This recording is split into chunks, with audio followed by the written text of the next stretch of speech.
সংঘাতের সূত্রপাত কাশ্মীরকে ঘিরে। নতুন করে সেই সংঘাতে প্রাণ গেছে শতাধিক মানুষের। ভারত পাকিস্তানেরও হয়েছে সামরিক ক্ষয়ক্ষতি।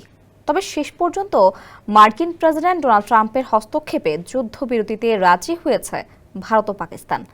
টানা 4 দিন ধরে পরমাণু শক্তিধর এই দুই দেশ যুদ্ধ চালিয়ে গেলেও এ নিয়ে পুরোপুরি নিশ্চুপ ছিল ইসলামিক সহযোগিতা সংস্থা ওআইসি।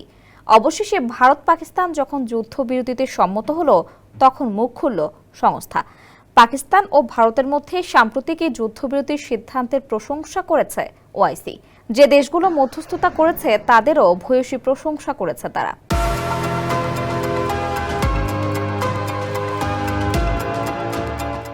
57টি মুসলিম রাষ্ট্রের সমন্বয়ে গঠিত এই সংস্থা এক বিবৃতিতে আন্তর্জাতিক সম্প্রদায়ের কাছে অনুরোধ জানিয়েছে যেন তারা পাকিস্তান ও ভারতকে তাদের অমীমাংসিত বিষয়গুলোর একটি সুষ্ঠু সমাধানে পৌঁছানোর জন্য আলোচনায় বসতে উৎসাহিত করে। এছাড়া দক্ষিণ এশিয়ার পরমাণু শক্তিধর এই দুই রাষ্ট্রের মধ্যে যেন কোনো প্রকার উত্তেজনা সৃষ্টি না হয় সেজন্য জাতিসংঘের নিরাপত্তা পরিষদের প্রস্তাবনা অনুযায়ী জম্মু ও কাশ্মীর সমস্যার একটি শান্তিপূর্ণ নিষ্পত্তি খুঁজে বের করা অত্যন্ত জরুরি বলেও জানিয়েছে ওআইসি।